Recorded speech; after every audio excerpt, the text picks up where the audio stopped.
The time is 6:15 p.m. This is the Sri Lanka Broadcasting Corporation. Here's the news edited by Dalbin Samarasinghe and read by Ramesh Piris. First, the headlines. The President emphasizes that priority should be given to promote renewable energy sources in future. State Minister Duminda Disanayake says the policy to add 70% energy through renewable sources will be continued.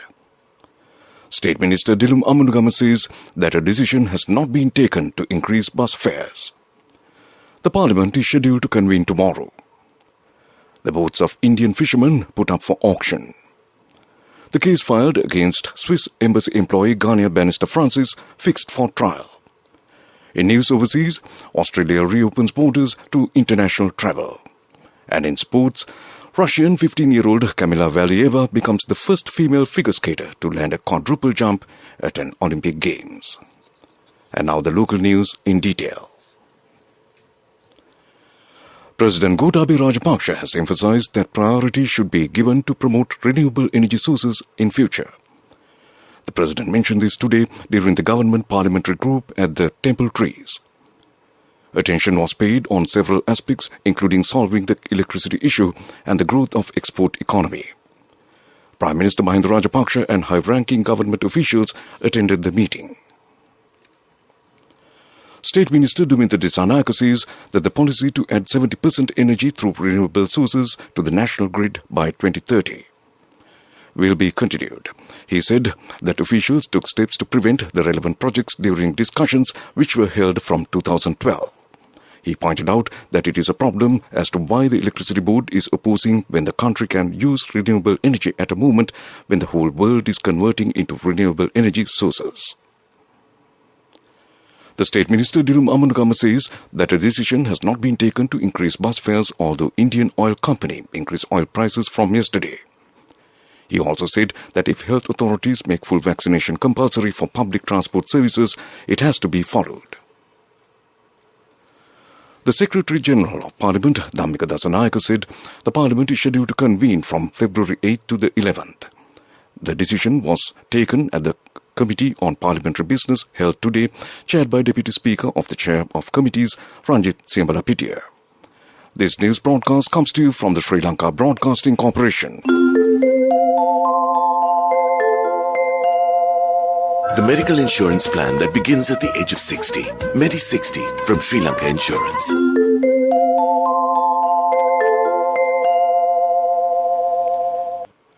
The boats of Indian fishermen detained in Karainagar, Jaffna have been put up for auction starting today.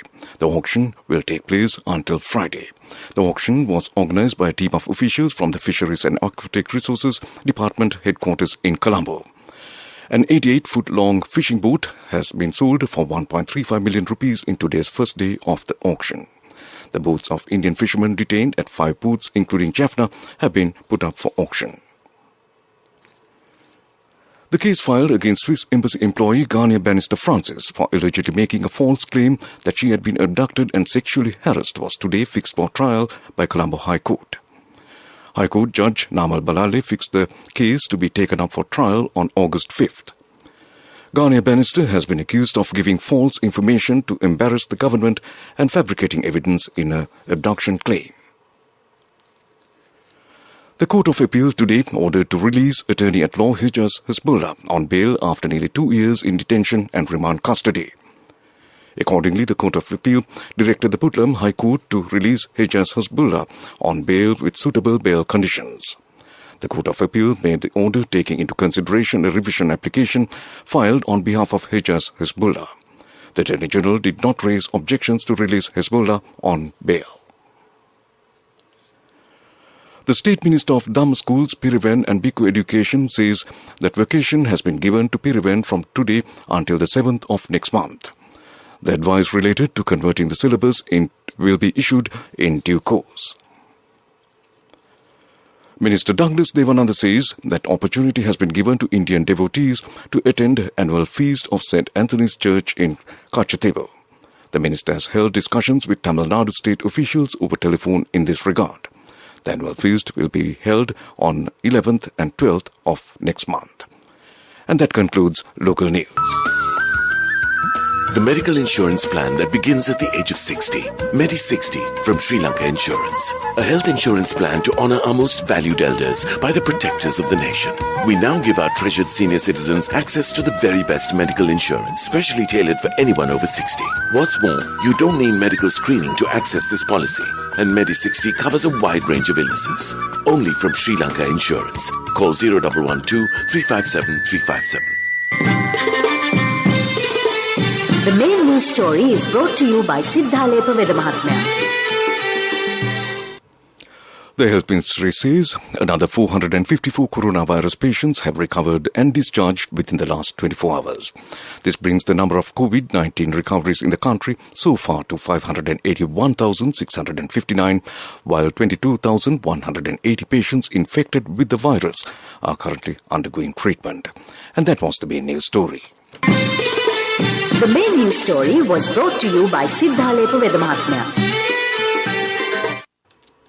In Watch Night, Tourism Minister Prasanna Ranathugu said insurance limit for COVID insurance for tourists has been raised to $75,000 from $50,000.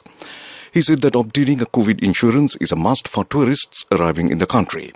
He said even though the insurance cover has been increased, the payment due from the customer has not been increased and the amount remains at $12. He further said benefits of the insurance scheme have been expanded. And that came to you in Watch Night. A bulletin of world news follows. First, the headlines of the world news. Australia reopens borders to international travel. A study reveals top companies are exaggerating their progress on climate change. India approves a new single-dose COVID vaccine. And now the world news in detail.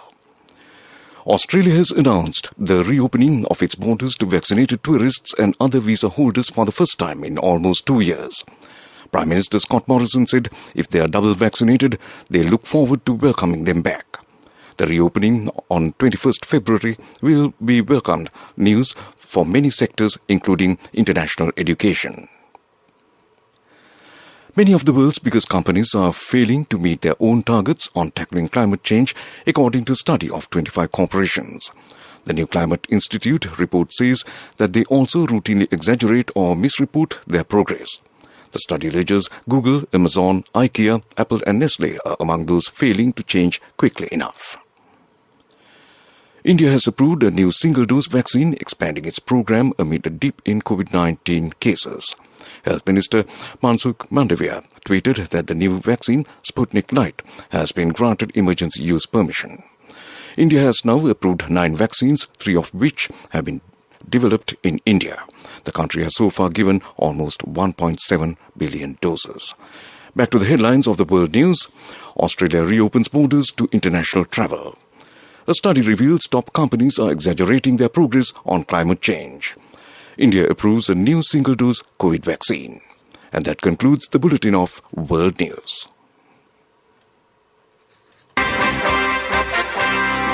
Development News is brought to you by Let's take all out of the coconut tree and make the island thriving and prosperous. Call our hotline 1928. WhatsApp 070 400 1928. In development news, Minister Dr. Ramesh Patirana says that the country has achieved many development targets amid the pandemic. He mentioned this while attending a function to bless the people of Gaul Akmimana Katukurun, the textile village. The minister disclosed that several major development projects are scheduled to be implemented in Gaul town. He handed over nearly 6 million rupees to 26 entrepreneurs in the textile village. And that was the development story. Development News was brought to you by the coconut tree is well grown in almost all the parts of the island. It is an exceptional source of extra income. The shell, the husk and almost all the parts of the coconut tree makes you money, providing you with an excellent extra source of income. It will also help to nourish the economy of the country. You will be guided with all necessary informations regarding the coconut cultivation, with the novel cultivation techniques and all other related and upgraded informations by the Coconut Research Institute, Lunavilla. Call our hotline 1928. WhatsApp 070 400 1928. Sports News is brought to you by Sampath Bank. We present your future. Moving on to sports news, Winter Olympics. Russian 15-year-old Kamila Valieva became the first female figure skater to land a quadruple jump at an Olympic Games as she underlined her status as hot favorite for the women's event. Competing in the team's event, she executed a wonderful quadruple salchow at the start of her free skate. Meanwhile, Canada's Max Parrott won Olympics snowboard slopestyle gold with the best run of his life 3 years after being diagnosed with cancer. His second run score of 90.96 landed him the title, with China's 17-year-old Su Yiming taking silver and Canadian Mark McMorris securing the bronze. In other sports news, it's cricket. The 13th match of the National Super League Limited Over tournament was played between Colombo and Dumbledore today at Pallekele International Cricket Stadium. Colombo scored 317 for 6 wickets in 50 overs. Dumbledore was able to score only 210 in 48.3 overs.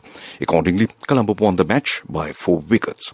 Furthermore, the 14th match of the National Super League Limited Over tournament was played between Jaffna and Kandy at Dumbledore International Cricket Stadium. Jaffna scored 109 in 50 overs. Jaffna won the match by 5 wickets while scoring 110 for 5 wickets in 27 overs. And that was sports news. Business news is next. Cash through NSP globally and win wonderful gifts locally. From October 1st, 2021 to December 31st, 2022. Remit a minimum of $100 or an equivalent amount in any foreign currency 3 times through NSB U Trust. Business news sponsored by National Savings Bank, the safest place for your money. Sunshine Holdings reported impressive growth in top and bottom line performances during the first 9 months of the current financial year. During this period, the group posted consolidated revenue of 24 billion rupees, up by 39% year-on-year. Group's profit after tax also increased by 90% to 3.6 billion rupees, compared to 1.1 billion rupees was reported during the same period last year. And that was business news. Business news sponsored by Cash through NSP globally and win wonderful gifts locally. Will you be the lucky winner of the NSP Golden Jubilee? 50 gold sovereigns for the top prize winner of the NSP Golden Jubilee. Scooters for the 10 second prize winners. iPhones for the 10 third prize winners. Mountain bikes for the 29 fourth prize winners. From October 1st, 2021 to December 31st, 2022. Remit a minimum of $100 or an equivalent amount in any foreign currency 3 times through NSB U Trust. Economic news, courtesy of Saving money isn't easy when you have responsibility. That's why we promise to give you the best returns and guarantee on your investment. LOLC Finance Fixed Deposits. Maximize your savings. LOLC Finance PLC, incorporated on the 13th of December 2001, is rated SLA stable by ICRA Lanka Limited and is licensed by the Monetary Board of the Central Bank of Sri Lanka under the Finance Business Act No. 42 of 2011. The Chairman, Board of Investment, Rajesh Dirusiri, said doing business in Sri Lanka has now returned to normalcy despite what the country went through with the pandemic. He was speaking at the revival of the EU-Sri Lanka Investor Dialogue Forum at the Ministry of Finance recently. Ambassador Dennis Chaibi said the event was an important forum to solve the issues of EU investors and retain them in Sri Lanka in the long run. And that ends economic news. The weather report is next. I bought my daughter a laptop for her work by managing my finances. Whatever the expenses may be, I can't afford to miss out on life's special moments like her birthday or our anniversary. So you need to invest to make your family's future flourish. Saving money isn't easy when you have responsibilities. That's why we promise to give you the best returns on your investment. LOLC Finance Fixed Deposits. Maximize your savings. LOLC Finance PLC, incorporated on the 13th of December 2001, is rated SLA stable by ICRA Lanka Limited and is licensed by the Monetary Board of the Central Bank of Sri Lanka under the Finance Business Act No. 42 of 2011. And finally, moving on to the weather report. The Met Department says several spells of showers will occur in eastern and Uva provinces and in Polonnaruwa, Hambantota and Mathale districts. Showers or thunder showers will occur at several places in the western and Sabaragamuwa provinces and in Kandy, Nuwara Galle and Mathura districts during the evening or night. Fairly heavy showers above 50 millimeters can be expected at some places in the Sabaragamuwa province and in Nuwara Galle and Mathura districts. Misty conditions can be expected at some places in the western, Sabaragamuwa and northwestern provinces during the morning. And that was the weather report. To conclude this news broadcast, a recap of the main news headlines. The President emphasizes that priority should be given to promote renewable energy sources in future.